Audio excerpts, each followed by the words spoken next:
qui ça? Là? Là, c'est pour les copains et les copines. Oh.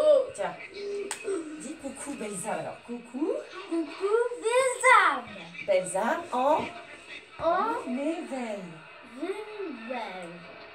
À maman. Alors, nous sommes des inconditionnels de l'UTUNES, donc là on regarde un petit peu la grande vadrouille en attendant que les ados arrivent pour l'atelier théâtre du mercredi soir.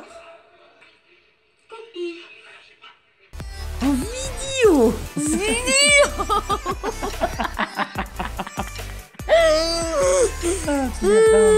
Regarde, coucou, c'est moi. Coucou.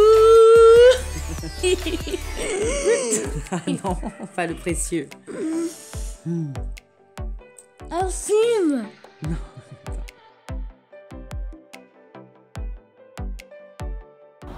Bonjour chère Belza mon éveil et bienvenue sur ma chaîne Aranciel. Aujourd'hui nous allons aborder un thème un petit peu délicat pour certaines personnes et moi j'y tenais absolument. Il s'agit, et vous avez dû le voir dans le titre de cette vidéo, être parent d'un enfant différent. Et c'est mon cas. Avec notre petit dernier qui va bientôt avoir 9 ans et qui a un petit handicap. Donc ça me tenait extrêmement à cœur de vous faire cette vidéo aujourd'hui par rapport au fait de vivre au quotidien tous ensemble en ayant au sein de la famille un enfant différent. Après différent, ça ne veut rien dire puisque nous sommes tous différents et c'est ça qui fait la beauté de ce monde, c'est ça qui est magnifique. C'est ce que je dis à tous les élèves qui viennent au théâtre, c'est que justement, sans cette différence de couleur de peau, de taille, ce qui fait qu'on représente la vie. Avoir un enfant différent, ça ne veut pas dire grand-chose finalement. Différent par rapport à quoi? Nous sommes tous différents. Maintenant, c'est un terme que l'on emploie pour dire qu'un enfant est différent d'un enfant dit classique. Les enfants dits classiques, ce sont des enfants qui, en apparence, n'ont pas de problème physiologique, qui n'ont pas non plus de problème au niveau du mental, au niveau des cellules du cerveau. Donc je voulais aborder plusieurs thèmes avec vous, notamment les phases successives que l'on vit lorsque l'on apprend que notre enfant est différent des autres. Dans le sens ne va pas avoir une vie classique. Quand il est porteur d'une maladie génétique, quand il est porteur d'un handicap physique qui se voit vraiment, je pense notamment à la trisomie 21, à des personnes qui sont en fauteuil roulant, qui subissent au quotidien le regard extrêmement cruel et méchant des autres. Donc quand on est en situation de parent, qu'on vient d'avoir un petit bébé, soit le handicap apparaît dès la naissance, soit on le découvre plus tard, sur le tard. Nous, personnellement, ça s'est découvert plus tard, puisqu'il avait toute l'apparence d'un enfant dit classique. Et puis au fur et à mesure des années, nous avons constaté qu'il avait un retard général sur un bon nombre de choses, pratiquement sur tout. Et c'est là qu'on a commencé à se poser des questions avec le corps médical et tout le reste.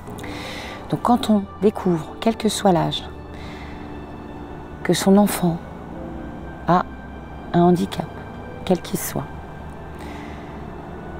parce qu'une maladie, indirectement, ça met un frein dans l'existence pour certaines choses. Après, ça peut motiver d'une autre façon, mais pour ça, il faut avoir fait un travail sur soi, un travail sur le regard des autres. Donc il y a plusieurs phases. La première phase est la phase de l'interrogation. Du pourquoi. Pourquoi? Comment est-ce possible? Mais tout est possible. L'existence fait que tout est possible. Nous vivons dans le monde des possibles. Donc cette interrogation constante qui nous perturbe, qui nous travaille, qui nous rend malade, qui nous obsède, ça devient une obsession du mais c'est pas possible. Qu'est-ce qu'on a fait? Et du coup, souvent, on tombe dans la phase du Calimero. Oh, on n'a vraiment pas de chance. Non mais on est maudit. C'est une malédiction. Ah, on a la poisse. Voilà. Ce genre d'expressions sont très fréquentes lorsqu'on est face à des situations, quelles qu'elles soient dans la vie, des problèmes financiers, des problèmes conflictuels, des problèmes à son travail, des problèmes en famille. On a toujours l'impression que qu'est-ce qu'on a fait? On n'a vraiment pas de chance. Oh là là, qu'est-ce qu'on fait de malheureux? On est maudit. On a quelque chose qui nous porte la guigne. Parlons franchement, familièrement, qui nous porte la guigne. n'importe quoi, arrêtons tout ça. Et souvent, cette sensation d'être, entre guillemets, même si j'ai horreur du terme, de cet adjectif maudit, avoir l'impression de porter une malédiction sur soi, d'avoir que du mauvais dans sa vie, d'avoir la poisse, voilà, eh bien ça va entraîner des peurs. Donc le sentiment de la peur. Et dès l'instant qu'on rentre insidieusement dans ce processus, c'est très néfaste parce que la peur va générer que du négatif. Et du coup, ce qu'on va renvoyer en face, ça va être encore pire. Et c'est là où je voulais en venir, la peur qui est une troisième phase par rapport à une situation de handicap d'un enfant différent. Il y a cette phase qui est naturelle, puisque l'inconnu fait peur. Alors vous allez me dire, oui, mais un enfant qui, je ne sais pas, qui est paraplégique par exemple, on connaît, on en voit des enfants qui sont dans des fauteuils roulants, les pauvres qui ne peuvent absolument pas bouger, comme paralysés de tout leur corps. Oui, mais on connaît chez les autres. Mais quand c'est chez soi que ça arrive, au sein de sa propre famille, oh, là on se dit, mais comment je vais faire? Mais je ne vais jamais supporter, mais je ne connais pas. Je ne vais pas pouvoir savoir gérer. Oh. Et là, on est vraiment dans un sentiment de peur de l'inconnu. De peur de demain, de peur que notre vie, pépère, tranquillou, hein, sans vraiment de relief, soit perturbée dans le mauvais sens. On est complètement déstabilisé en fait. C'est ça dont on a peur. On a l'impression de tomber dans un gouffre en fait. Ou de s'être pris un éboulis de grosses pierres sur la tête, tout s'effondre. Et là, malheureusement, ça engendre souvent du déni. Heureusement, c'est pas la majorité, mais il y a encore des gens qui sont dans le déni.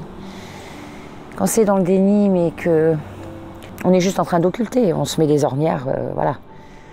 Mais quand on est dans le déni, dangereux, méchant, à savoir qu'on abandonne son enfant, qu'on le laisse dans une structure, qu'on ne va plus lui rendre visite, là c'est grave. C'est très très grave. Que si on est dans un déni, on va dire, assez léger, on peut toujours, à un moment donné, ouvrir les yeux. Là je vous parle des points négatifs, mais c'est pas là mon but, je ne veux pas en venir à ça, c'est important de dire les choses. Mais on va voir qu'un handicap, quel qu'il soit, ça apporte toujours énormément dans la vie. Après ce déni, on va parler d'une autre phase qui est pas la moindre non plus, à savoir que souvent, lors d'un couple, un enfant qui arrive comme ça dans la famille, au sein du couple et qui est différent, va générer des conflits, des disputes, des colères, mais s'il a ça, c'est de ta faute, non, c'est de la tienne, ainsi de suite, ainsi de suite. Donc, on culpabilise l'autre, la culpabilité, je vais y venir juste après, ainsi de suite. Et finalement, le couple ne peut pas assumer ni assurer ses rôles de papa et de maman, et ils finissent par se séparer. Voilà, donc c'est le divorce, la séparation, tout ce que vous voulez. Mais c'est très très très fréquent, parce que c'est une épreuve que le couple ne peut surmonter. Et en plus, comme actuellement, hein, en 2019, depuis un petit moment maintenant, les gens se marient comme s'ils éternuaient, tout va vite, c'est une société où tout doit être aseptisé. Donc un couple, dès qu'il a une petite épreuve, « Oh, mais t'es rentré 1 heure plus tard du footing, du running, je te quitte !» Non, ça devient très très compliqué. Donc les épreuves sont la vie, et ce qui consolide un couple, justement, c'est quand il y a des épreuves qu'on a surmontées. C'est comme un cheval qui va faire du saut d'obstacle. Plus il sera entraîné, plus le prochain obstacle qui sera allé à 20 cm plus haut, plus il arrivera à passer au-dessus. Et bien le couple, c'est exactement la même chose. La phase de la culpabilité, hormis dans le couple, c'est à vous les mamans à qui je m'adresse, puisque oui, c'est nous qui portons les enfants, et souvent, ce sont nous qui culpabilisons. On se dit, mais qu'est-ce que j'ai pu faire pendant ma grossesse? On essaie. il y a quelque chose qui s'est passé, j'ai mal fait quelque chose, je me suis peut-être trop angoissée, indirectement, c'est de ma faute, mon petit a un problème et c'est moi, la maman, qui l'ai porté, qui est mal fait. Ça, c'est très, très régulier et c'est légitime, c'est normal. Moi, la première, par rapport à des médecins, mais moi, j'ai su me rassurer autrement et c'est là où je vais en venir tout à l'heure. Et puis, une fois qu'on a passé toutes ces phases compliquées, ou du moins, pas forcément toutes les phases, parce que ça fait c'est assez lourd quand même à porter tout ça. Non, mais une fois qu'on a passé une de ces phases, un de ces caps, si on a réussi à surmonter sa peur, si on a réussi à déculpabiliser, à ne plus s'interroger, eh bien on arrive dans une phase magnifique qui est l'acceptation. L'acceptation. Et ça, c'est la clé de tout sur Terre, de tout dans l'univers, l'acceptation. Déjà que s'accepter soi-même, tel que l'on est, c'est très difficile, c'est très compliqué. Accepter les épreuves, c'est toujours terriblement difficile.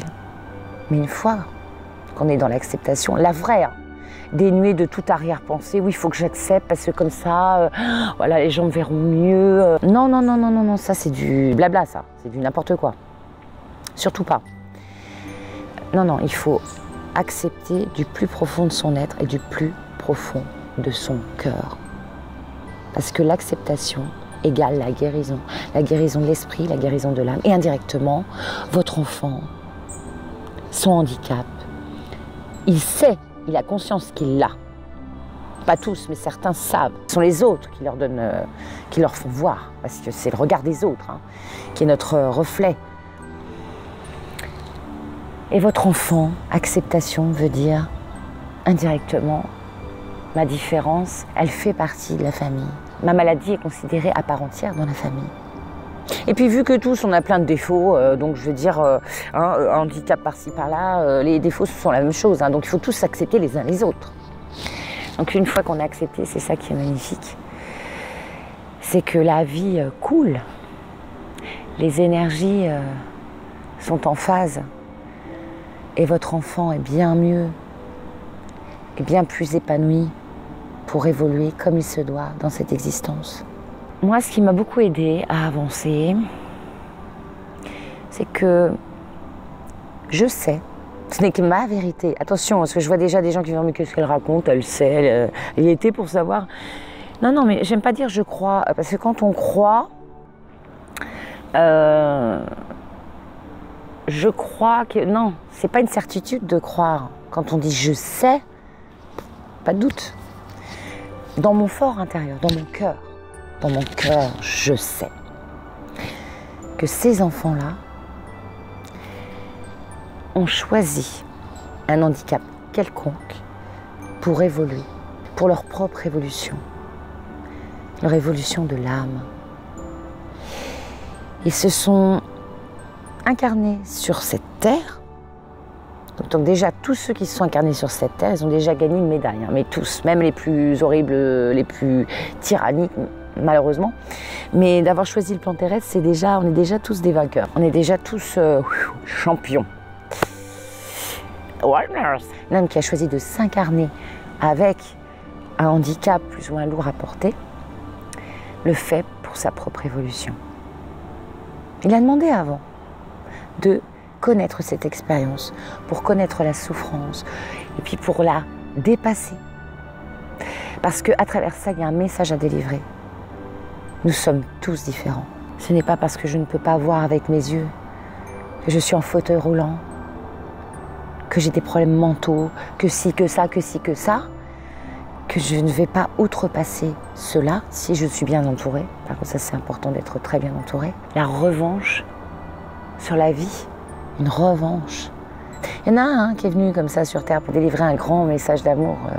Il a fini en croix, mais indirectement, un enfant pour moi, une âme qui porte un handicap, c'est exactement ça. C'est un petit ange. C'est un ange venu d'un autre plan et qui veut ouvrir les yeux aux gens et à sa propre famille.